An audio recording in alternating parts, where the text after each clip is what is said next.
நல்ல தம்பி மெஸ் தூக்கு சட்டி பரோட்டாக்கு ஆசைப்பட்டு நாங்க போய் மாட்டுன இடம் தான் இந்த முருகன் கஃபே. இங்க இருக்கிறவங்கலாம் நல்ல தம்பி மெஸ்லாம் எப்பயோ எடுத்துட்டாங்க அப்படின்னு சொல்லிட்டு, அவங்களே சஜெஸ்ட் பண்ண ஒரு இடம் தான் முருகன் கஃபே.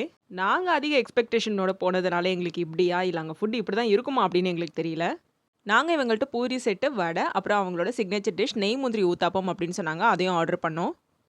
பூரி செட் வந்து ரொம்ப நார்மலாவே இருந்துச்சு. அதாவது நாங்க தள்ளுவண்டி கடையிலலாம் சாப்பிட்டுருக்கோம். அத விட ரொம்ப நார்மலா இருந்துச்சு அப்படின்னு தான் சொல்லணும். இதுக்கு பேசாம நம்ம அங்கேயே சாப்பிட்டுருக்கலாமே அப்படின்னு தோணுச்சு. வடையும் சொல்ற அளவுக்கு இல்ல. But okay.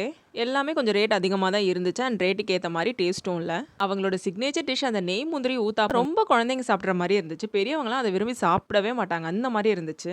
அது 170 அப்படின்றது வந்து ரொம்ப ரேட் அதிகம். தொட்டுக்க வடகரியும் குடுத்தாங்க. அந்த வடகரியுமே நல்லா இல்ல. ஃபுல்லா அந்த பட்டலவங்க டேஸ்ட்டு தான் இருந்துச்சு. ஸோ மூஞ்சில அடிக்கிற மாரி இருந்துச்சு. அவ்வளவா நல்லாவே இல்ல.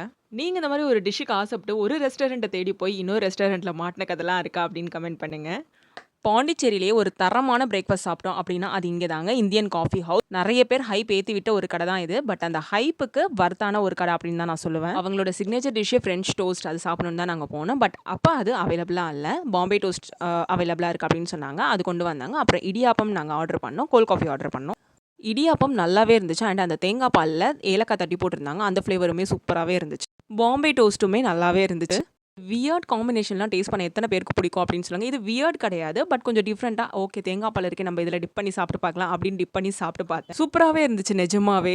என் கூட இருந்தவங்க கொஞ்சம் கிண்டல் பண்ணாங்க. பட் எனக்கு அந்த டேஸ்ட் ரொம்பவே பிடிச்சிருந்துச்சு. மாதிரி நீங்களும் இந்த மாரி காம்பினேஷன்லாம் வந்து டேஸ்ட் பண்ணி பார்ப்பீங்களா? அப்படின்னு எனக்கு கமெண்ட் பண்ணுங்க. கோல்ட் காஃபி மட்டும் ஆர்டர் பண்ணிடாதீங்க. பிகாஸ் அந்த கோல்ட் காஃபி அப்படின்றது ஒண்ணுமே இல்ல. அவங்க போடுற காஃபிலேயே எக்ஸ்ட்ரா கொஞ்சம் இன்னும் பாலோ, கொஞ்சம் தண்ணியோ ஆட் பண்ணி சுகர் போட்டு அப்படியே கலந்து குடுத்தாங்க. அதுதான் கோல்ட் காஃபி அப்படின்னு அவங்க குடுத்தாங்க. பட் காஃபி, டீ இதெல்லாம் அடிச்சுக்க முடியாது. அதெல்லாம் செம்மையா இருக்கு. நார்மல் ரேட்ல சூப்பர் டேஸ்ட்ல நல்ல பிரேக்ஃபாஸ்ட் சாப்பிடணும்னா கண்டிப்பா நீங்க எந்த இடத்துக்கு மிஸ் பண்ணாம போயிடுங்க. இந்த 2 இடத்துல யார் யார் சாப்பிட்டுருக்கீங்க அப்படின்னு கமெண்ட் பண்ணுங்க. உங்களுக்கு இங்க என்ன பிடிக்கும் அப்படின்னும் கமெண்ட் பண்ணுங்க. எல்லாத்துக்கும் ஓவர் ஹைப் ஏத்தி விடாம அங்க என்ன இருக்கோ அத மட்டும் தான் நாங்க வீடியோல காமிச்சிட்டு இருக்கோம். ஸோ இந்த மாரி வீடியோஸ நீங்க சப்போர்ட் பண்ணணும்னு நினைச்சீங்கன்னா கண்டிப்பா நம்ம சேனல சப்ஸ்கிரைப் பண்ணிக்கோங்க.